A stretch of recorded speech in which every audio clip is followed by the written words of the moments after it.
जय श्री कृष्णा दोस्तों, हर हर महादेव। कैसे हैं आप सब? स्वस्थ और सुरक्षित होंगे। दोस्तों, आषाढ़ के गुप्त नवरात्रि जो 30 जून गुरुवार को शुरू हो रहे हैं, आप उसके संबंध में कुछ ऐसी आश्चर्यजनक बातें हैं जो शायद आप नहीं जानते हैं। आज मैं उन्हीं सभी बातों को, उन्हीं सभी जानकारियों को आपके लिए लेके आई हूँ। आप यदि उस जानकारियों को जानेंगे तो आप जीवन को और अच्छे से जी सकेंगे, क्योंकि हम सभी कार्य करते हैं, पूजन करते हैं, पाठ करते हैं, लेकिन कई बार हम अच्छे के लिए करते हैं। हमारे घर में क्लेश ना हो, हम सभी परेशानियों से दूर रहें, इस प्रकार हम अपने इष्ट को याद करते हैं। इसके लिए हम अपने इष्ट को याद करते हैं।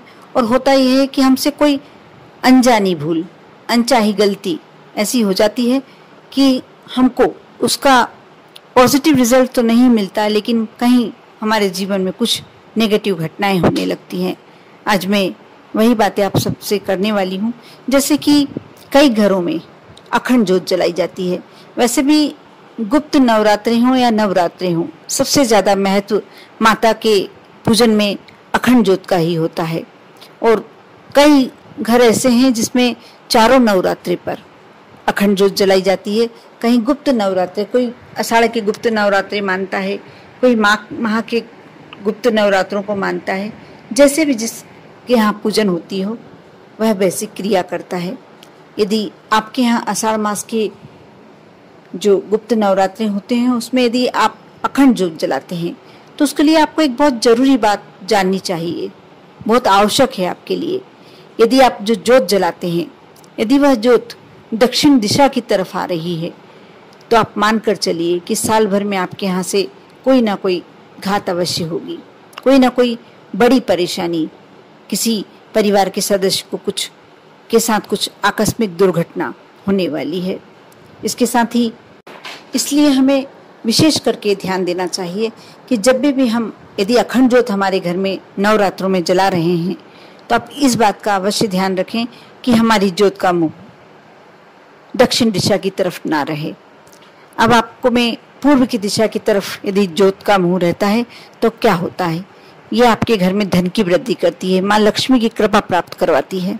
इसलिए आपको यदि लगता है कि आपके घर में धन की कमी है, आप माँ लक्ष्मी का आशीर्वाद पाना चाहते हैं, तो आप पूर्व की तरफ मुंह करके, बाती का मुंह करके आप प्रज्वलित करें। इससे आपको धन लाभ अवश्य होगा। जिस घर में अखंड ज्योत, माँ की जो अखंड ज्योत जलती है 9 दिनों की, यदि वह पश्चिम की ओर मुंह करके लगाई जाती है तो वह आपको वैभव प्राप्त कराती है, ऐश्वर्य प्रदान करती है। साथ ही यदि आप उत्तर की ओर, आपकी बाती का मुख है, आपकी ज्योत का मुख है, तो आपको अवश्य आयु में वृद्धि होने वाली है। इसलिए आप इस बात का विशेष ध्यान रखें कि आप दक्षिण दिशा की तरफ ज्योत का मुंह कभी भी न लगाएं। दोस्तों, इसके साथ ही जैसे एकम से नौमी तक यदि आपके घर में बहुत ज़्यादा कभी हमेशा क्लेश बना होता है, दाम्पत्य जीवन में बहुत ज़्यादा परेशानियां चल रही हैं, हमेशा लड़ाई झगड़े चलते रहते हैं, तो आप माँ जगदम्बा के मंदिर में थोड़ा सा मक्खन समर्पित कर आएं।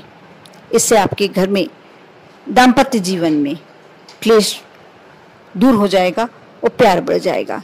इसी प्रकार यदि आप महिला हैं और आपको ऐसा लगता है कि आपके पति किसी दूसरी अन्य महिला को प्यार करते हैं, प्रेम करते हैं, तो आप एक झंडा ले लें, जो माँ का ध्वजा होती है वह लें, उस पर थोड़ा सा मक्खन लगाकर माँ जगदम्बा के मंदिर में समर्पित करके आएं, लगा कर आएं।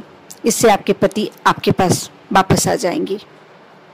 यदि आपके बच्चे बहुत ज़्यादा जिद करते हैं, आपसे आड़ा टेढ़ा बोलते हैं, अपशब्द बोलते हैं, आपकी बात नहीं मानते हैं, गलत लाइनों पर जा रहे हैं, तो आप इन 9 रात्रि के दिनों में कभी भी, 9 दिन में से कभी भी आप लाल पुष्प माता को समर्पित करें। लाल चंदन और लाल चूड़ी आप माता के मंदिर में रख कर आएँ, समर्पित कर आएँ। आप देखना, बच्चों का जो जैसा भी खराब जो लाइन पर चले गए हैं, गलत लाइनों पर भी चले गए हैं, तो वापस आपके पास आ जाएंगे और उनका बोलने का तरीका एकदम सुधर जाएगा।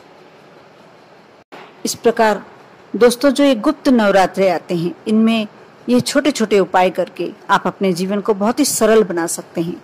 आप अवश्य विश्वास करके इसमें से जो भी आपके लिए आवश्यक हो वह उपाय करें और अपने जीवन को सहज और सरल बनाएं। आप पर और आपके पूरे परिवार पर भोलेनाथ की कृपा हमेशा बनी रहे। ओम नमः शिवाय।